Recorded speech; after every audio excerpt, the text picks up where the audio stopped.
All right. Welcome to the show, guys. Hopefully, I'm got everything correct here. Welcome to the show. This is the Lakers. This is the Showtime Forum post-game report for the Lakers tonight. And of course, it was not a game that we wanted to see. So it was a game that ended the way that we anticipated, without LeBron being in the lineup and a back-to-back, and a game that significantly does not matter. But we're going to get into all of your questions tonight. This is going to be a venting session tonight. My man Chaez, unable to make it tonight, had some things that he has to take care of. So I will be rocking solo tonight. And just to be honest with you guys, man, I really don't know what we can say about tonight. We're going to dive into some stats. We're going to dive into essentially the issues that we've seen not only tonight, but the night before. And there's a lot to get to. There's a lot to get to. I will say this. I want to start off tonight, and I want to be honest. Okay, there's a part of me that feels the same thing that you feel. I feel discouraged in some senses. I feel as though that the Lakers are trending in the wrong direction at the wrong time. I feel like some of these issues are not fixable, and that some of these issues are going to plague us all the way through the playoffs. And I felt like that essentially for majority of the game today and yesterday. But then I saw something that dragged my attention back into the positive direction. This tweet that I saw didn't necessarily ease the pain of what we watched tonight. It also did not give excuses for what we saw. This was not something that kind of pacified my Laker fandom and my hurt feelings. But I saw this from a guy that most people follow. His name is Rob Perez, but he said something that I completely forgot about. But I just want to just remind everybody tonight. Now, once again, this is just a caveat. I'm telling you what helped me look at things a little bit better. He says, yes, the 5 games before the playoffs when LeBron's team stinks and everyone thinks they're doomed. My favorite tradition. I once let this website convince me the 60-win Hawks were going to walk through the East because LeBron didn't high five Kevin Love. The Hawks, never again. Now, I know that doesn't mean much to most people, but I had forgotten how LeBron James teams tend to have some weird issue going into the playoffs almost every time, whether it be the Heat, whether it be the Cavs, and of course in this situation he was speaking about the Cavs when they were hot, and the Cavs were going through ultimately a whole lot of issues. And so he brought that up, and it reminded me that these moments can happen. Now, with that being said, it doesn't excuse it. What we saw was still horrible effort. What we saw tonight was just not good. But with that being said, it does not mean that LeBron has not been here before. And that's the part that makes me feel a little bit more comforted, is that LeBron is not in uncharted territory. The uncharted territory is them being in the bubble, them dealing with the pandemic, having a 4-month break. But what is staying true to the trend is that there are issues that happen right before the playoffs. Now, we're going to get into some of this stuff tonight, and I'm going to get into your comments. But let's just dive into what we saw tonight. Tonight, the Lakers lost 113-97, dropping the second game in a back-to-back. Of course, they lost essentially from behind the three-point line. Rockets shot 21 threes tonight, and they were just absolutely tremendous. And that's what the Rockets do, right? The Rockets are going to shoot threes. They shot 57 threes tonight, which lets you know that they are going to be a high volume perimeter shooting team. Now, would this score have been the same had we been fully healthy and LeBron on the floor and even with Russ playing? I doubt it. I doubt they would have shot 57 threes with Russ playing. strictly because Russ loves to drive to the hole. Would LeBron have slowed down the game a little bit and kept it much more into a half court offense? Probably. Would the game have ended with us having 24 turnovers after just last night only having 14? Probably not. Some of the stuff that we saw tonight was literally hyperbolic in nature, or hyperbole in nature, simply because LeBron James, the most important player on a team, was not playing tonight. And not just he wasn't playing like he wasn't playing limited minutes and he only played like the first half. He literally didn't play at all, didn't even suit up. So him not playing means from start to finish, we really had nobody orchestrating the offense. A lot of time was handled by Danny Green. And let's give hats off. Anthony Davis had an okay night tonight. He was only 17 points, wasn't as aggressive, only took 8 shots tonight, made 5 of them. But what we did see that was important, that I think is extremely important for a lot of us to see, is that Kyle Kuzma had 21 points. Now, this is important. Kyle Kuzma played the same amount of minutes as Anthony Davis, shot twice as many shots, and made 50% of them, going for 21 points and 5 rebounds. What does this mean? This means that Kyle Kuzma has the ability of playing alongside with Anthony Davis, but he not just that, but he's able to carry some of the scoring load, once again, like Chaez said the other night, if you give him more minutes. Once again, 30 minutes for Kuz makes the most sense. One of the biggest shakeups that we saw in this lineup was that JaVale McGee was not in the starting lineup. And for whatever reason, we're not totally sure what happened there. And I think I missed a lot of the announcements. I came into the game late, but at any case, we had a chance to see what the Lakers would look like if JaVale wasn't playing at the 5 and Anthony Davis at the 5. Now, it's hard to give that a real assessment with LeBron James not on the floor. We calculated that the Lakers would be better with AD at the 5, of course, with LeBron running the point and him and AD having such a great connection. But tonight, that was not the case. But let's just jump into the comments and the questions. We will not be doing this too much longer. I believe that we have to get our brains ready to get positive again. Anakat Mohan said, "What is going on with the Lakers? That was hard to watch," and it was. It was. I'm not going to sugarcoat it. I'm not going to be a Laker homer. That was one of the more difficult games to watch, not just tonight isolated, not just because I live in Houston and watching Houston win. It just never feels good. But it was the second game where we looked like we didn't know what we were doing. Turnovers were horrible and just a lot of bad plays.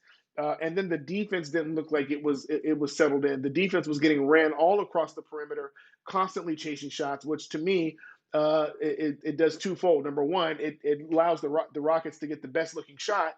But secondly, it tires the Lakers out to the point that you can only do that for so many series, especially when you're short bodies. Alex Caruso not playing, LeBron not playing. Of course, Rondo was already out. So you're already short people.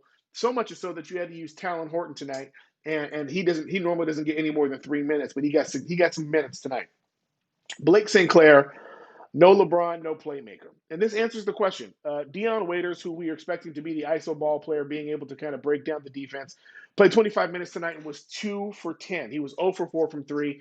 His for the whole team, they shot 10% from 3 at 2 for 19. There's something going on with the 3-point shooting. There's something going on with this 3-point shooting. I can't explain it. I expected J.R. Smith and Dion Waiters to have their way tonight, simply because they're bulk shooters.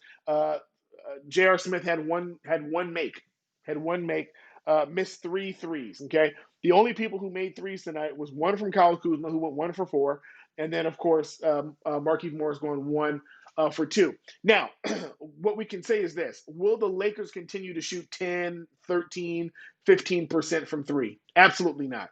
There's no way that's going to happen. I can't even think of a time where a team fell that far off on their 3-point shooting percentage than before. But one thing that we are seeing that's a trend is the free throw shooting percentage is still horrible. Sub 70% again tonight. 69%, going 25 of 36. I'm going to say it one more time. If the Lakers make all of their free throws, then it's a single-digit game, even with Anthony Davis only shooting 8 shots and no LeBron on the court. That is something to think about. If the Lakers make all of their free throws, I'm going to say it again, it's a single-digit game, even with the Rockets making 21 points, even with Anthony Davis only shooting 8 shots, even with the Lakers only shooting 10% from 3 themselves. If they just make the free throws, it's a single digit game. That lets you know that what we're seeing in these games, the places that we could really improve, even if we have our weaknesses the way they are, if we just improve our 3-point shooting by a little bit and improve our free throw shooting a lot, if we just focus on those two things, defense aside, rotations aside, all of that, we could still win not only tonight, but the game last night. You can't shoot 13%. You can't shoot 10% from three. You can't shoot sub 70% from the free throw line and expect to beat any team. I don't care who it is. It could be the Grizzlies who haven't won a game. All it matters is that we can focus on the things that we can control. And there's one thing you can control on the court, and that is free throw shooting. We should stop begging for calls if we're not going to make free throw shots. That's the bottom line. All right, let's keep going. Lakers are developing a losing mentality. Players look disinterested, not being able to make jump shots. We have seen this before. We've hit losing streaks in the season. We've had issues before. I'll say this. Part of the reason why you love having veterans on your team is because this is not the first time they've had issues. Okay. They've been on teams, they've been on championship runs where they've had issues, where they had not only team issues and team chemistry issues, but shooting issues. Okay. What makes veterans so valuable, especially those who have won championships, is they've been here before. The difference is for us is that we are tasting the playoffs for the first time. We are tasting the number one seed, and now we're seeing our team do things that we've never seen them do before. In the sense of they don't seem to be playing with passion. We've lost games, we've gotten blown out before, but not without passion, not without intensity, not without coming at the other team and at least making a run. Now tonight, the weirdest lineup with Markieff Morris and Waiters and THT. For some reason, that lineup was giving us some juice. We got it all the way down to 7 point, I think even a 5 point deficit after being down by 18. But we still couldn't keep that up. And so we're seeing bright spots, but we're also seeing some things that seem extremely abnormal for the Lakers. What you have to rely on is what do we know about this team all season long? We know that this team has issues where they have shooting slumps and players who go through shooting slumps and then they get hot for a season. What you want is you want them to get hot during the playoffs. And one thing that they said that I think was really good, Anthony Davis says it's good that this is happening now and not in the playoffs, because the worst thing that could happen is we lose 2 games in a 7-game series back to back with the same exact issues. That would be far more detrimental. Now, I'm not excusing that tonight we lost the way we did. Obviously, the game didn't matter to us. Obviously, we don't. Nothing changes on our end outside of getting better with playing. So what we're doing is we're building a case, I believe, of things that we can look at, and we're also being able to see people like Houston and seeing what they're going to play and what they're going to do. Obviously, they didn't have Russ, so we didn't get the full playbook. But if we see them in the playoffs, we have a better idea of how they're playing in the bubble, what they look like now. Remember how you played teams in the regular season. After 4 months, things have changed too drastically for your team and for the league and for their team. So now you're reevaluating teams all over again. So if nothing else, you have more tape that you can watch on the Houston Rockets that will give you an idea of what it may look like in the playoffs. Anthony Davis can't lead a team. Sam Demand, and at this point, what he's lucky is that we're not asking him to. Maybe in the future, maybe after winning a championship with LeBron and getting through some difficult times and learning, but we're not asking him to. We're not asking him to be anything different than what we've asked Powell to be while Kobe was playing. We need you to be the perfect complement to the best player on our team. And even though we know he can put up 42 or even a 50 burger and get 20 rebounds and get to the free throw line and all that, LeBron James is still the engine that drives this team. And we're asking for Anthony Davis to be his best self to complement LeBron James when he's at his best self. Tonight, I wasn't looking for Anthony Davis to lead. In fact, I was looking to see who was going to step up in his absence. In the absence of LeBron James. Anthony Davis has never shown that. When we traded for him, we weren't trading for him because we thought that he would be the best leader for the team. We believe he was the best big man talent, reminding us of Shaq. In fact, if we really want to think about it, Shaq really wasn't built to lead a team. Shaq needed to battle another alpha to bring out certain qualities and characteristics. He's admitted that. But if you can imagine, when it was time to make a choice, it was like, if we're going to choose Shaq or Kobe, we got to choose Kobe because Kobe leads by example, right? Anthony Davis is still learning how to get into that mode, and he's still early enough in his career where he can make a decision to get on the Kobe ethic and the Mamba mentality, or he can just fall into the normal big man category and say, I'm going to stick with the work ethic that I have and try to complement whatever guard they bring in. Al Sanchez, 2 for 17 in the threes. Absolutely horrible. Cannot keep shooting that way. And not just shooting 2 of 17 because we got bad looks. We got great looks. Could not make them. James Michael, shout out to THT for trying. He looks better than Cook. I think it's safe to say that Cook, while he has playoff experience in the whole nine and has played on a great team, he is just not built for this team. He's just not built for this team. In fact, if you want to be honest, this is one of those spaces where I felt like Troy Daniels would have been better than Quinn Cook, because at least Troy Daniels has been known to hit threes when we need them, right? Cook is not hitting threes. He had a couple of plays back to back that made me tweet, "What are you doing?" Where he got straight to the hole and like tried to throw a layup up and hit the bottom of the backboard. And what I'm seeing tonight is just there's too much calling for fouls. There's too much wanting and desiring fouls. Dwight Howard is getting, I mean, he's just getting blown away with the flops. The more they flop, the more that gets into Dwight's head, the more he starts to yell at the refs. And it's a mentality. And you're talking about people like Dwight, JaVale, Anthony Davis, Kyle Kuzma, Dion Waiters, J.R. Smith. These are guys whose mentalities need to become solidified and much more trustworthy. And this is where LeBron James, as a leader, is calling for his guys to step up. He's calling for the softness of some of the guys' mentalities where they let things get under their skin. He's calling for them to get those things in order. And you better believe in the next few days that LeBron James is going to begin ramping up the way the chemistry works. And this is the best thing that could happen for the Lakers, is that they can't escape LeBron. They're in the bubble. So if LeBron wants to get together and just talk about things, they can do that. And they don't have to work out schedules. Everybody's schedule is the same inside the bubble. If there's practice, there's practice. Outside of that, whatever LeBron says goes. And he knows how to coach a team, not just from a deficit in the finals, but having a bad streak going into the playoffs. He's seen it. He's been there. I believe he'll get us through. Blake St. Clair, I don't think these problems will be in the playoffs. Slower game and less rotation used. Absolutely. Blake, I believe the same thing that you're saying. A lot of these problems that we're seeing is because the personnel that we're using, the rotations that we're using, all of that really feels experimental. Tonight felt like one big, giant experiment. In fact, if the Lakers would have won by 20, I wouldn't have trusted it, because nothing about tonight felt like it was real. This felt more like a scrimmage than our first game back in the bubble before the season started. This felt like Vogel was really trying out whatever he could, with Caruso out, with Braun out, with Rondo obviously out, Avery Bradley not being here, adding in the Waiters and adding in the Morris and all that. And it just felt like he was just trying things out, taking JaVale out of the starting lineup, throwing Kuz in there in the starting lineup, and throwing Cook in the starting lineup, and just seeing what things would happen. What you saw tonight, even with 24 turnovers, as Sanchez says from Periscope, a lot of the stuff that you're seeing was really because what you've been seeing the last couple of nights has been a product of that. I believe our team is much more like the night we clinched the number one seed.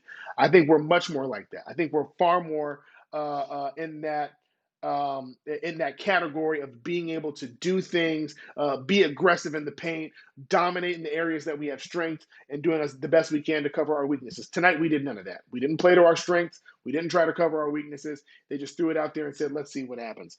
Anakim Mohan, AD was turning the ball over so much in the third quarter, he shouldn't have played if he didn't care. Where's the hustle? And here's the thing.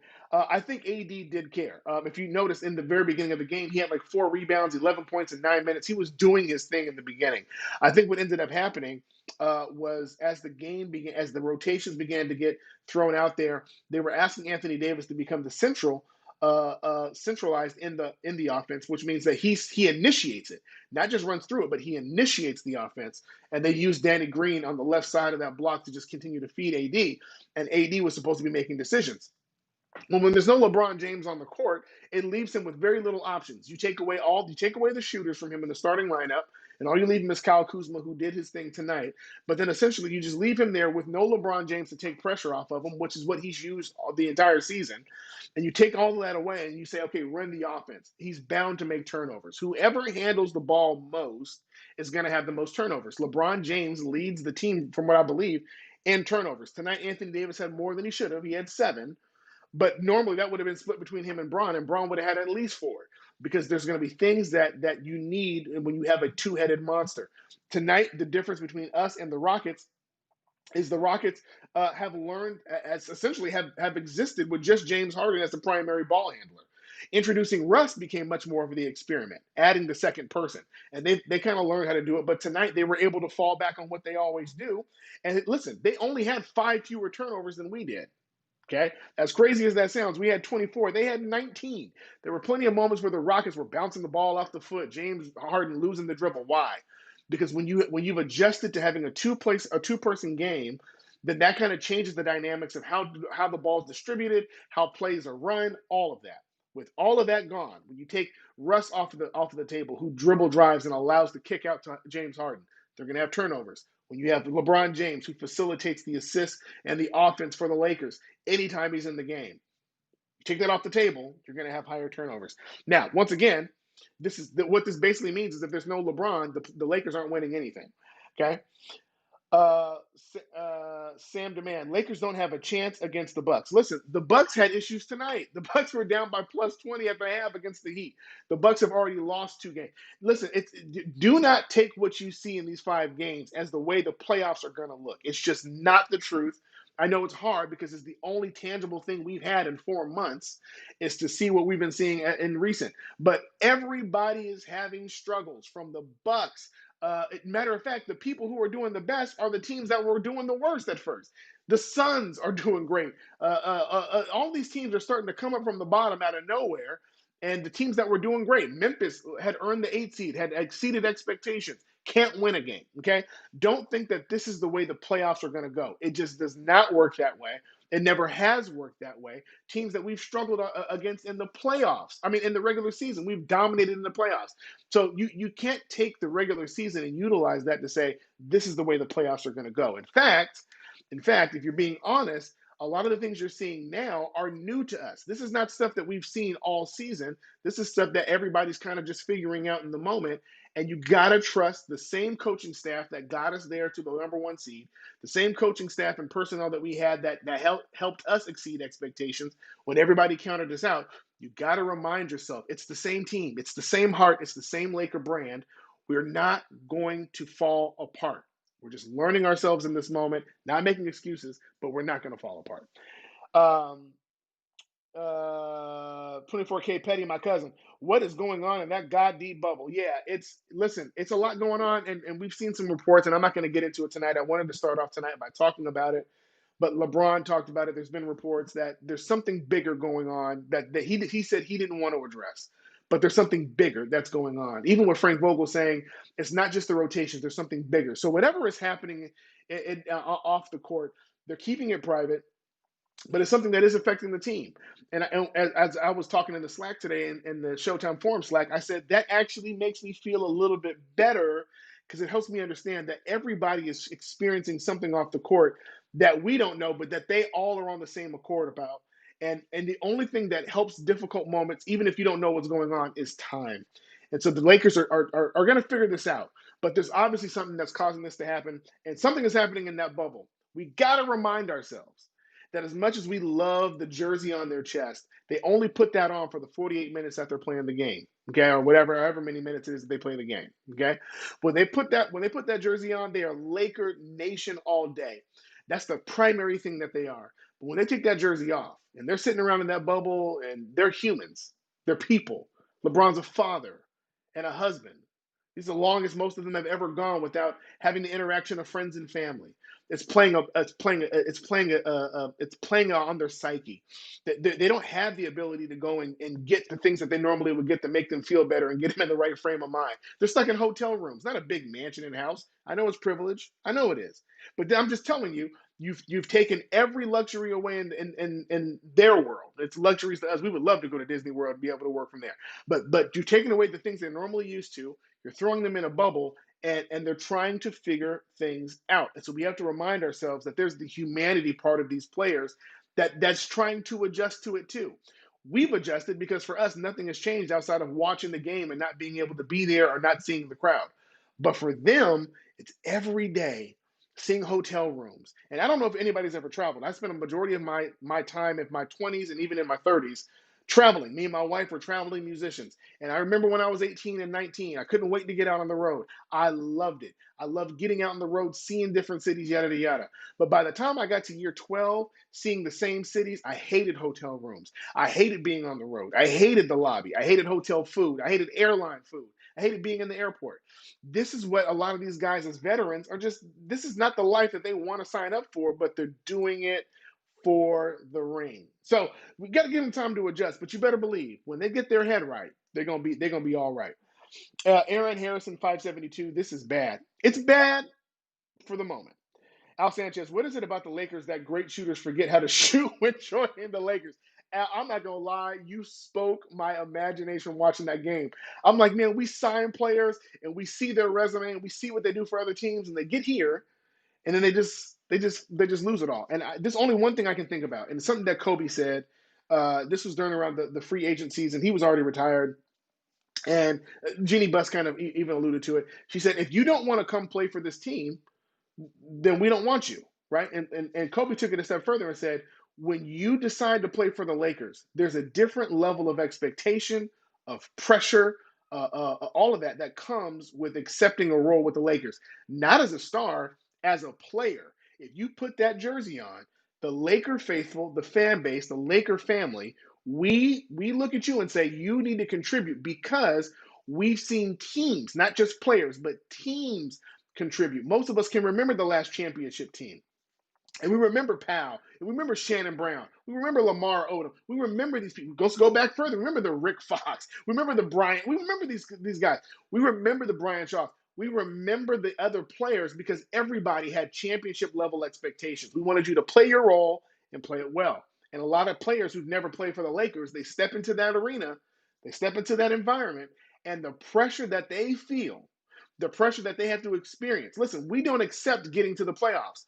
We celebrated that, but we're done. Look at us now in the chat. We're ready to crucify these people because now that we've locked the number one seed, that's not good enough. We want to see our team in championship form because we want to see a ring at the end of all this. That's a different level of pressure, and that affects a lot of mentalities. That affects people like a Danny Green. That affects people like a Quinn. That affects people. You may have won championships with the Spurs, but the Lakers is a whole different. It's a whole different ideology. We want every player to contribute. When you're not contributing, and listen, we let them know. I've looked at the timeline. I've seen the Instagram comments. They could post any picture. They could post anything. And we are going to ride their case about what we saw them do the last game. The way we have run Danny Green low. It's expected, but the way folks have been talking about this dude and his lack of shooting and all of that, once again, they're human when they take that thing off. That weighs on somebody's psyche. He didn't have that problem in Toronto. He didn't have that problem in San Antonio. But when he got here, we hold you accountable. And that I think is making a difference in how they shoot. Marvin A. Caballero from Periscope, Portland 4, Lakers 2. I'm not sure if you're talking about the series or what. We're not even sure Portland's going to make it there. Anakat Mohan, Quinn Cook was a terrible pickup. I wouldn't say that. I wouldn't say that. He was an experiment. You got to remember, Quinn Cook, out of what we had left, okay? Remember, the idea was that we were going to pick up as many as we could after Kawhi didn't come. And Quinn Cook was probably one of the better guards you could pick up based upon resume. Played with high level stars before. So adding him to the Anthony Davis and LeBron thing wouldn't have been such a big deal, simply because he's played with Steph and Clay and he understands his role better. The idea of bringing him in was more of an experiment. You're not paying him much. You're not asking him to do much. And tonight, let's put it this way. He's not getting very much run in the playoffs. He got run tonight because everybody was out. But the way it works is the end of the bench essentially never really gets to see the light of day in the playoffs. Let's not forget, Adam Morrison has a ring. Just want to point that out. Al Sanchez, I don't think it would have mattered if LeBron was playing when they are 2 for 17. Yeah, and to be honest, when you're only shooting 17 3-point shots and the other team shooting 57 3-point shots, it just lets you know you play two totally different games. And LeBron James is much more of a facilitator trying to find the right pass. Remember, we are the team that likes to throw lobs. Tonight we couldn't do it. We just couldn't find it. It wasn't there. Tamarino, we're going to be fine. People need to calm down. When we have LeBron James and Anthony Davis, This team will get things straightened out. We have the pieces to build something sustainable around our stars. Good news, Kuz is starting to look really nice, and Laker fans should be pumped for the future of THT. I loved THT tonight. His length is amazing. He obviously is wet behind the ears, and it's gonna take some time for him to develop. But I love him getting this experience, spending this time around veterans and the whole nine, learning things in practice. He'll probably never get a shot off in the playoffs or the finals, but him being able to walk with the team through that run is going to be tremendous for him. And let's also not forget, Alex Caruso would have got a bulk of the minutes tonight. And then also you would have had, when Rondo comes back, Rondo's going to have a lot of these minutes. So even seeing people like Dion Waiters, J.R. Smith, you're going to see the rotations be far different. Blake St. Clair, Kuzma played 30 minutes, only scored in the low 20s, and 5 boards playing at power forward. Okay, I'll say it again. He doesn't contribute unless he scores. And once again, Blake, we're not asking him to do much. He's playing far better defense, and we're asking him to score. Him scoring 20 points tonight was kind of what we wanted him to do.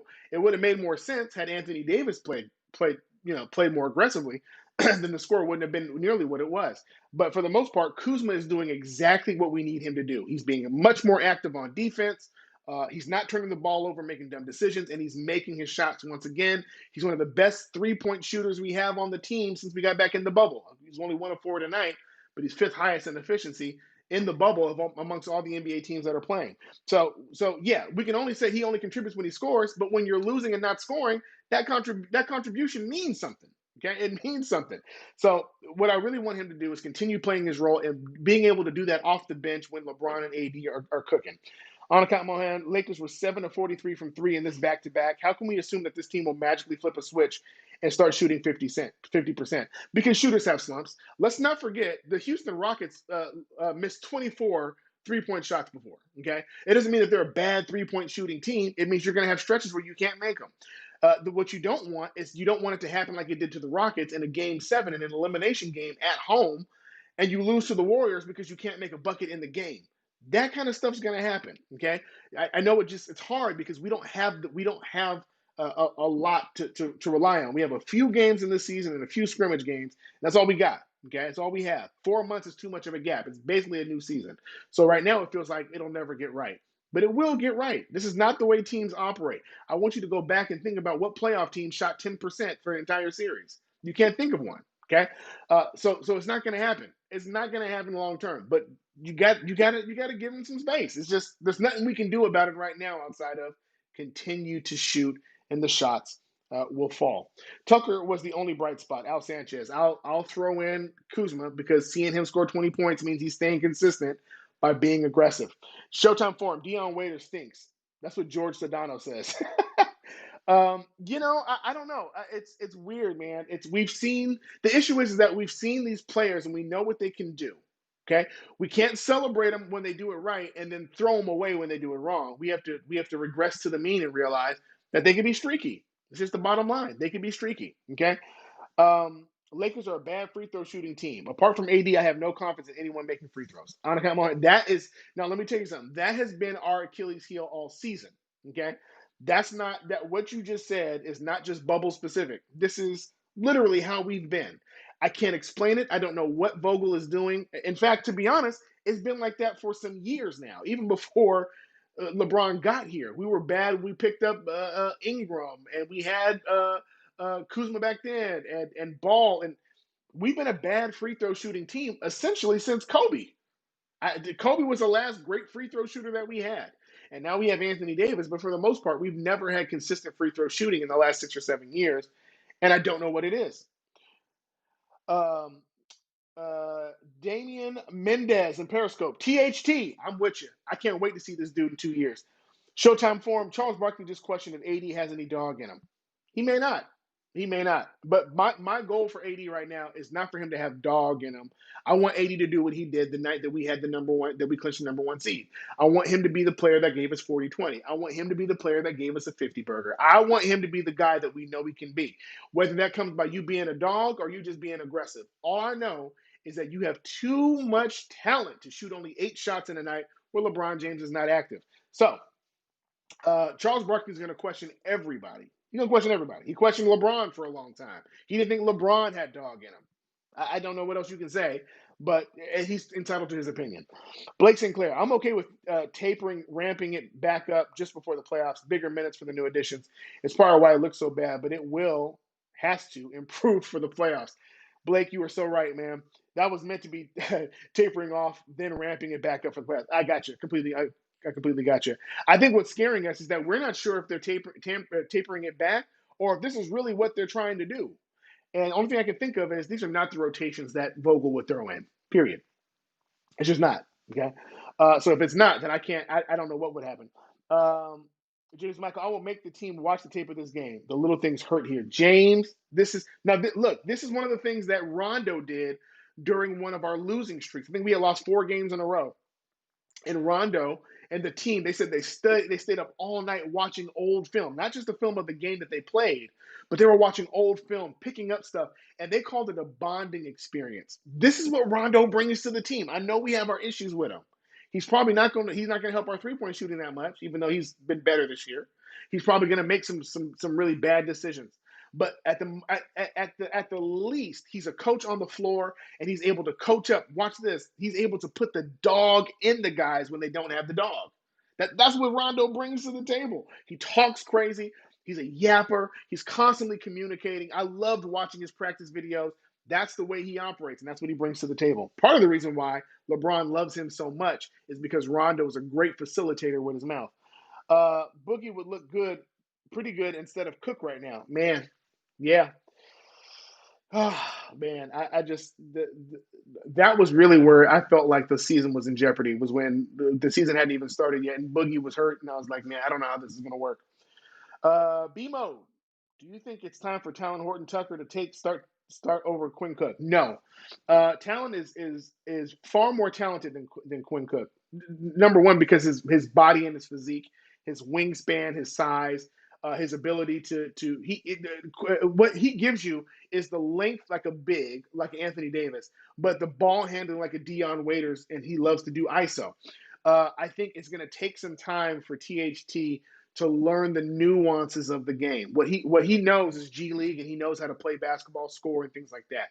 But he doesn't know how to handle it when the refs aren't calling your game and they're giving James Harden all the calls, or you're trying to get to the cup and you obviously get fouled by 3 people and the refs don't say anything. How do you bounce back from that? How do you adjust your game to be able to not only get the foul call, but be able to get the points and get into the mind of the other player? This is what made Kobe so dangerous, is that players would come out intently saying, I'm going to destroy Kobe, and they may hold him for a quarter or two, but the minute that Kobe said, okay, I'm going to switch my game up, instead of me trying to drive to the cup, I'm going to do my fundamental game. That's the kind of stuff that separated Kobe from his young years when he used to dominate and go straight to the hole and just dunk on folk, to being able to have that killer turnaway, that fadeaway jumper, and being able to hit these mid-range shots. Is because he learned how to adapt his game when he wasn't getting calls, or when he wasn't able to get what he was looking for, or the defense was adjusting on him. He learned how to adjust his game. That's what THT is learning right now, is how do you adjust your game when I don't get what worked in the G League, it ain't working in the playoffs with the NBA.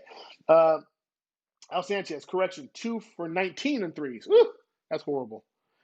Annika, is it a concern that other teams are already in playoff mode where we are struggling to find out our rhythm?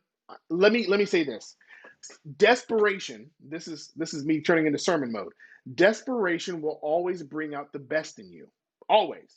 You will find solutions that were completely non-existent when you're desperate. I want you to think about, like, if you ever had a bill that you had to pay, right? And you were like, I got to get this bill paid now. You will hustle that money together to make that thing work. Fellas, if you get a yes from this girl you've been trying to get to take out on a date, and you know you had that one opportunity to make it worth something, you're going to pull out all the stops. You're going to borrow your homeboy's outfit if you have to, borrow car keys if you need to, so you can borrow the whip. You're going to set up things because you're desperate in that moment. A lot of these teams are desperate for their seeding. They're fighting for their lives. Listen, everything is up for grabs right now. Nobody anticipated the Grizzlies losing this many games, and nobody anticipated people like the Suns, who are only 2 games back, guys. Like, everybody is playing desperate. The one team, the 2 or 3 teams, the Clippers, the Lakers, the Bucks. These are teams that are losing the buzzer beaters, getting blown out, being down by 23 at the half. All 3 of these teams, because none of them have the sense of urgency and that desperation that a lot of these other teams have. What causes the playoffs to be so dangerous is that you're throwing everybody into a desperate situation, win or go home. For the Lakers, we could lose the rest of these games and it means nothing. We could win the rest of these games and all it means is that we just feel better, right? The idea is that what is driving a lot of these teams to be in playoff mode is that they're trying to secure their spot not only in the playoffs but to secure their momentum and their seeding going in. For us, we're not thinking about that, and that's part of the problem for us, but it's also going to be one of the weaknesses for them is that when we do turn the desperate, and I'm just telling you, playoffs just do that differently. It's the way it is. It's the reason why LeBron goes zero dark 30 generally. He's not doing it this year because it just you turn your desperation on when it's time. And so the playoffs do that. Win or go home. And no team wants to get that close and then they lose because they didn't try hard enough. I guarantee you're going to see a lot more hustle. You're going to see a lot more desperation once the playoffs hit. But these teams are trying to get to that space, okay? Um, Al Sanchez, 23% in the last 5 games. That's 23% from three, which is bad. Ironically, it's better than 10 or 13% like we had the last 2 nights, but it's still bad. Blake Sinclair, 7 turnovers looks a lot worse when you only take 8 shots. Blake, you ain't never lied. Now, that's the honest to God truth. I wish it was the same team. AB and Rondo are missed greatly, yeah. And once again, we can't be upset with. I don't think anybody is. I know a lot of you guys are not. That Avery Bradley made the decision that he made, and as a father, to be honest, my kids are in the room right now, they're tearing stuff up. If you gave me the option of doing what I love to do, or being with the people that I love to be with, and I only have the opportunity to do one or the other, I'm probably going to choose the ones I love, and him being with his family and him making sure that his son is safe or his children are safe and all that. That matters, man. That matters. And to be honest, it's probably a bigger deal that he let go of something that he worked all season to get to. He works to get to these playoffs. He worked to go get another ring, to get a ring. He worked to show his worth, and he made a big man choice. And I salute him for it, but he is definitely missed. And Rondo being missed. Let me just throw this back to about 5-6 months ago. We were begging for Rondo to be traded. It's just so. It's just. I'm just like it's weird how situations will change the dynamic of what we value. And right now we miss Rondo terribly because as much as he made mistakes and as much as he did things that we didn't like, he's a far better option than what we have right now, and so we miss him. I'm Kat Mohan's LeBron's groin injury a concern. I want to say yes, but a part of me, I just think about it. Dwight Howard sat a game because of a sore knee, but then came right back and played. Alex Caruso sore neck. Like I just feel like, and I'm not trying to blame anybody. I think they're playing the system where you have to report certain things so that if you have to report certain things on the injury report so that if you do end up saying that a player is out, that is valid. Otherwise, you can get in trouble. And so you start seeing these injury reports the day before or the morning of, and then you hear that the player's not out until later on, right? Um, I think the groin thing is far more.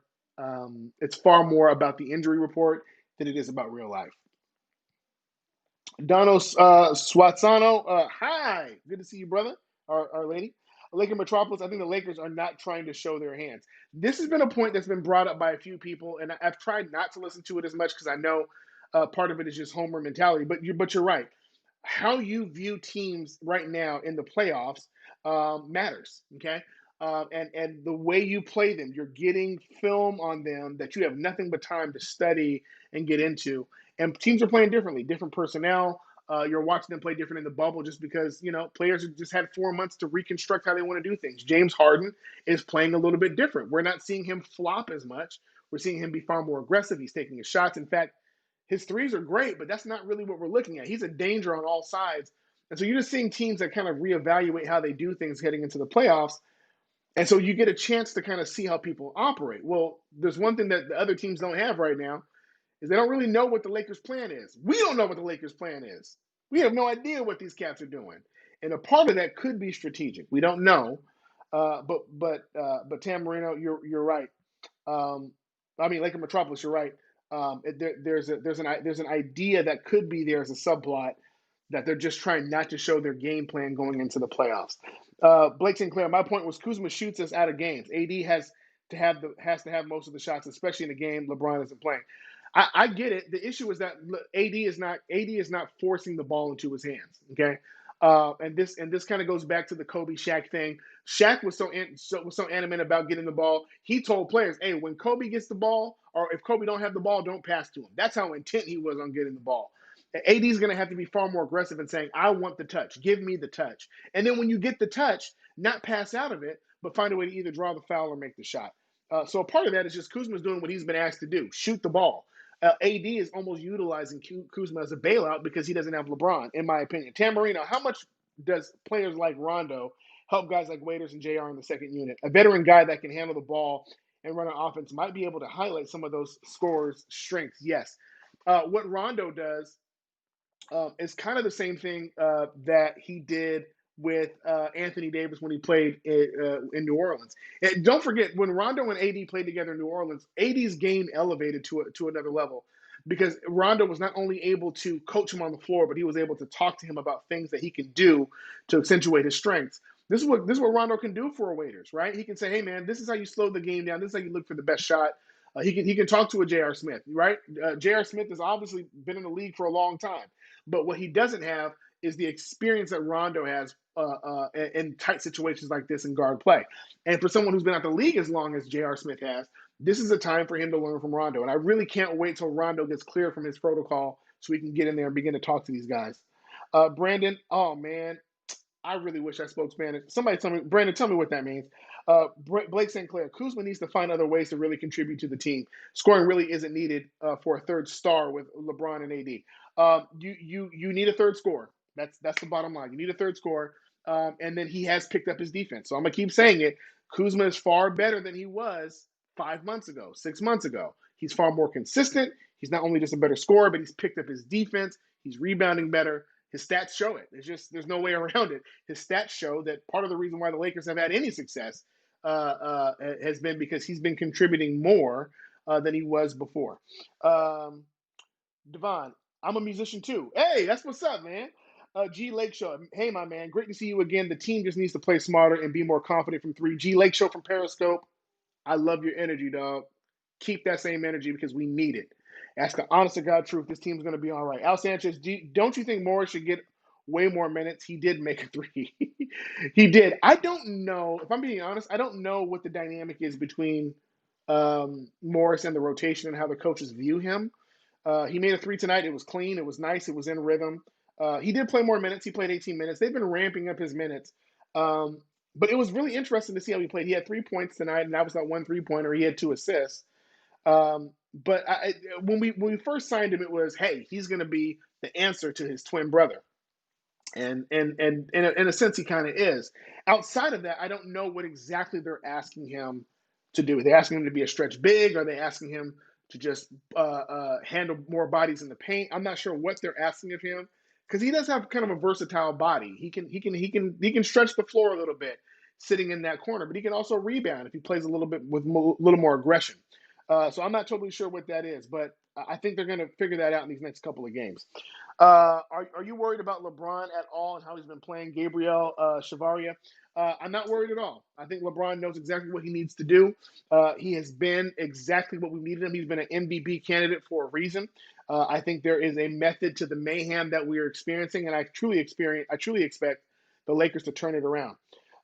Blake St. Clair, with Rondo, we at least have a semblance of a backcourt. If we did trade him, we would have gotten something back. Now we just have a roster hole. Well, don't forget, Rondo is coming back. He's not gone. If we can just kind of get past this first round, we'll be fine. And we don't know how the first round is going to shape up. We've never seen a play-in tournament before or a play-in game. We don't know what this is going to look like. We don't know what's going to happen. Elite Lakers for 24, true. Blake Sinclair, no kidding. We have no idea what they are doing. I can't remember the last AD and LeBron pick and roll that wasn't one-off occasion. Wasn't a one-off occasion. That's a play they need to make a late game staple. And Blake, and you're completely right, man. I love your point, Blake Sinclair from YouTube. I want to say there's a reason in my head that they've moved away from the pick and roll. The pick and roll has been the bread and butter for the Lakers all season. It seems like they're primarily not doing that on purpose. If you notice, it's a lot more ISO ball. It's a lot more just throwing the ball down and letting them figure out what they want to do. When what we normally see is a lot of offensive sets. And as much as we miss Avery Bradley, he wasn't as detrimental in those offensive sets being called. It was more about LeBron and AD and picking the right people. Even when we played the Bucks and the Clippers, LeBron was able to space the floor, pick out the defender that he wanted on the picks, and would say, "Hey, no, AD, you move, you bring your player over here. Let's switch. I want Lou Will, so I can cook Lou Will real quick." So they haven't done any of that, and it almost feels intentional because you just don't move away from that kind of offense after it's been set. It's the only thing you have. So I don't know if it feels intentional. Let me just say that. James Michael, I will ride with Vogel. He's a positive dude. Shooters will get there. Absolutely. I believe it, and I'm with you. Ideal what's the ideal semifinal matchup? I don't know. To be honest, man, it's been so weird watching these playoffs. And let's just stop for a minute. Let's roll it back and let's just appreciate the fact that sports are back. I mean, we're watching baseball on the brink of closing down. They're just having so many issues. WNBA is doing good, things like that, but just like we have no idea what NFL is going to do. College football is all over the place. The players don't want to play; they're opting out. We don't know what's going on.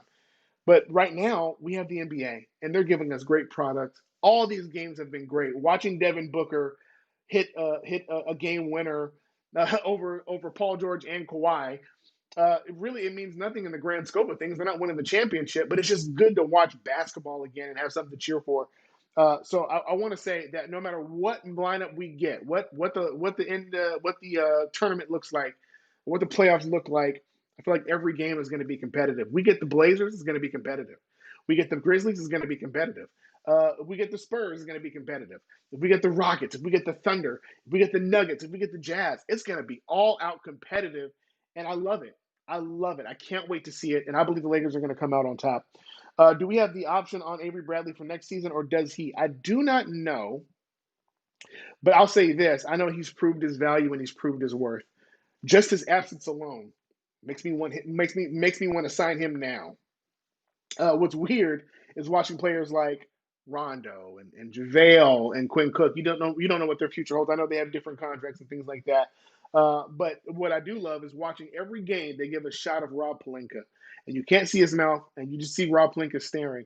And you know that mind, that executive mind, the wheels are turning, and he's figuring out. He's already thinking 3 or 4 plays ahead. He's imagining next season.